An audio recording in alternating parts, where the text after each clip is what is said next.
السلام عليكم ورحمة الله وبركاته. أكم نجرتني في كيساني بكم جرتني نجيني ربي رحمة النساء سنرتي هاجرات سنجتة فيديو ورا وعنيا تبعي في بردات يتكسني قبل في إنجرا النسمة اللي شرو استيل كنا ستين قرتو ما كان تقول شرو بقى مئات فينا مهاتو أكم تجنا كجدو قبل في إنجرا أستيل كما قرتن شرو متني جوسا دا ولا ما كم يكوب عيدا أستيل بربردا شنكرتي في كله بمثران يروم تقوان تنقوفي أسيتمو تماتما دا كنجرا تماتما جتشودا سكيسا كجرو زيتا داكو زنجبلا داكو كله بيدا كسمان كما ميغون برباتي سنمو كوبي فتشون دان ديتاني وان اتي سنبرباتي سي أشابولس نجرا ما مالغونا غمانومان دستيكن كورا كاجرا ستوفتي بنا دستيكناني او اسنا sana bodaka garojitti ceenaan gatumura qophii kiyaan waliin tura like share subscribe gochuudhaan nu jajjabeessan affeerraa kooti.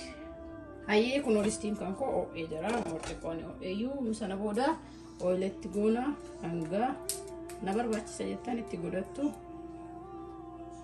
Oilettiin guddisinaa nyaata yeroo hojjettanii kun kaameraa irratti waan ta'eef stiil guddaa isiniif fakkaachuu mala malee yeroon hojjedhu ittiin guddisuanii sana booda maal goona kunoo akkuma agartan mataa isii gubbaa qullubbiin ni jira shunkurtiin walitti jechuudha garinan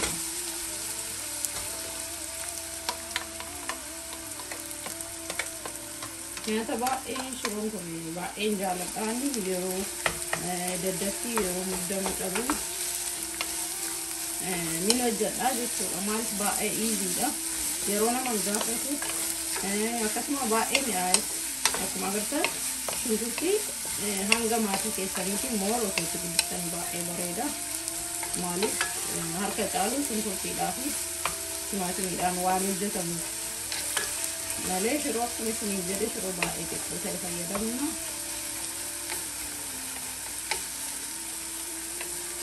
Akkanatti eegdanii kun hanga shunkurtiin silaa mukukka jedhanii jedhutti walumaan dhahaa eegduu jechuudha.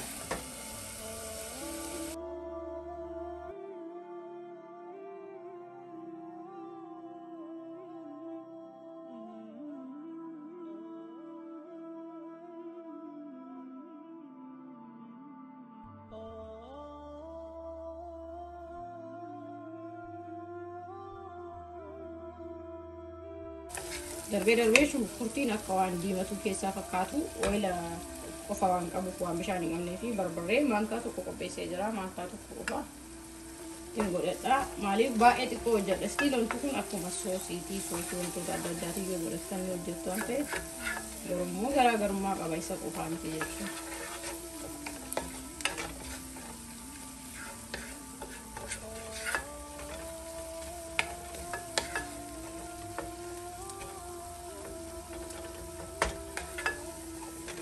asbiratti wanti isin gootan baay'istanii sirriitti aqulaalla'uu qabdu nama gubuun qabu maaliif shiroo keessan waan itti diqqeessitaniif ka hojjettanis xiqqoo waan ta'eef stiilan xiqqoo fayyadamaa yeroo baay'ee heddummeesseen hojjedhu waan hojjedhu fireeshii hojjedhin itti tola kanaaf sirriitti aqulaalla'uu jechuun gubaan barbarree keessaa akka badutti tolchitanii bilcheessuu barbarree shunkurtii walitti baay'ee akka waliin turan dogootanii moor filatamaadha nama kana hanga daqiiqaa 5 akkanumatti waliin dhahaa akka jalaan gubanne waliin dhahaa shunkurtiilee mukukki jedha barbareedhaanis wal fudhata.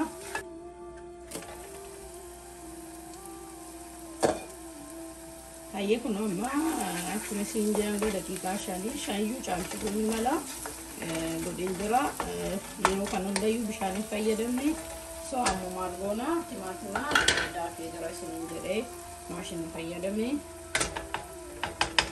isinis yeroo fayyadamtan maashinaanis ta'ee maktafaa irratti moor guuttanii osoo fayyadamtanii gaarii isin ta'a jechuudha.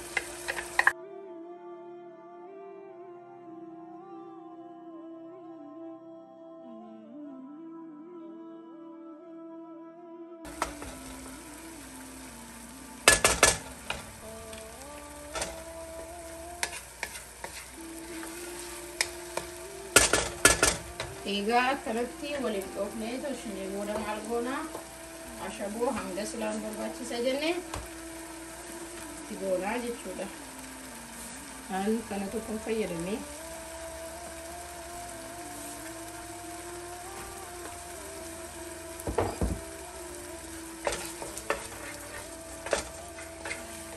achumaanuu maalitti godhaa kororimaa ittiin godhaa makallashaa itti godhaa sana booda ka soosii keenya sirriitti akka qulaallaanii bareedee dhandhamni isaallee nama hawwatu waliin danfisaa jechuudha yookiin immoo waliin tafattaqsiisaa jechuudha.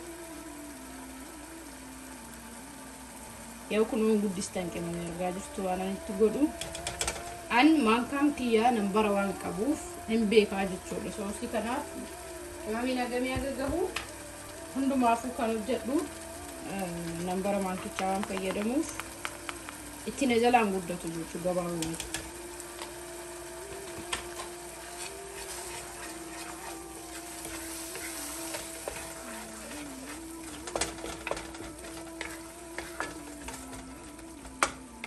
Ijattu yoo laltan amma bakka uumaa akka isin barbaachisne isinitti machu kun agartanii biree soosichi bishaan osoo ittiin dabalin uumaa osoo ittiin dabalin maashaallah kanatti wal fudhatee bareeda ta'ee jira. Amma kanas hanga daqiiqaa 5 tokko walumaan dhahaa akka jalatti hin qabanne egaa tursiisnee booda maal akka godhu isin agarsiisa. Kana waliin tura.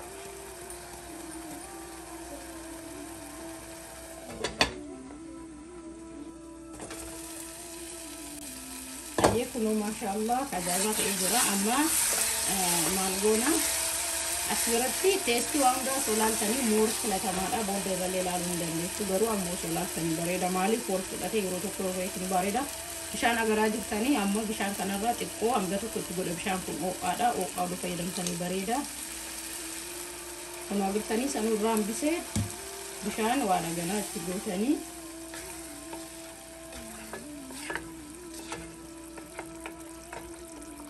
bishaan kunii fi soosiin kun yoo akkanatti osoo isin oluma itti neexan akkana kun akka amma agartan kanatti kan danfee wal fudhate shiroo keessan stiil shiroo ani xiqqoo irra guddisee qopheessee jira. Maal gootu hangan waan liqeessitanii irra firfirsatu jechuu kun argaa jirtu.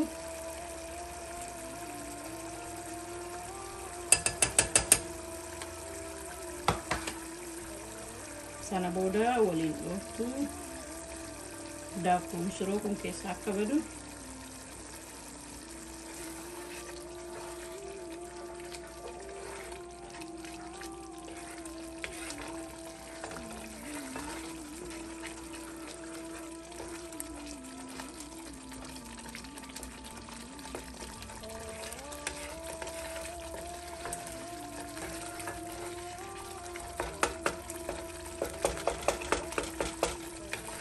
sana booda kan soosii maal teestii isaa waan hundayyuu ilaalee jira waan ta'eef itti qadaadee wanti kun hundi hanga bilchaatutti ibidda koo loorra godhee kan tokkochisaa maaliif istoofiin koo baay'ee ho'ee jira waan ta'eef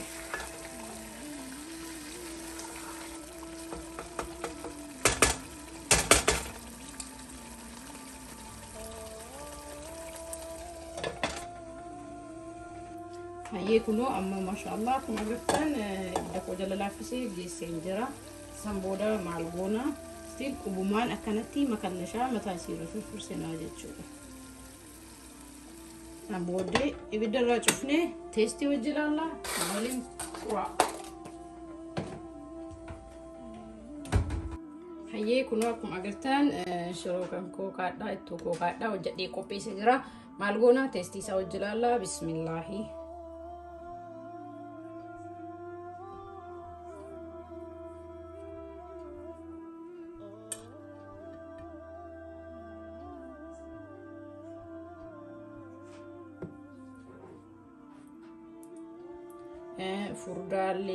furdaa socho'uu diidullee miti haphiis miti kun akkuma agartan namatti tolaa jechuudha maashaallah.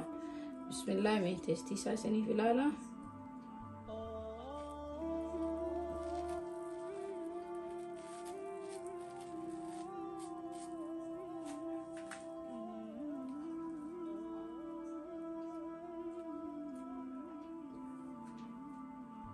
maashaallah tabarakallah qophiin koo kaadhaan qabadee dhufe kunoo kana fakkaata mana keessanitti hojjetadhaa nyaadhaa ittiin bashannanaa immoo yeroo daddaftanii yookiin immoo jarjarrii qabdan waan sardamtaniif yoo ta'e wantoota akkana kanneen hojjettanii nyaachuun ni danda'ama jechuudha. Kanaaf hanga qophii biraatiin walitti deebinutti assalamu alaikum wa rahmatullahi wa barakaatuh.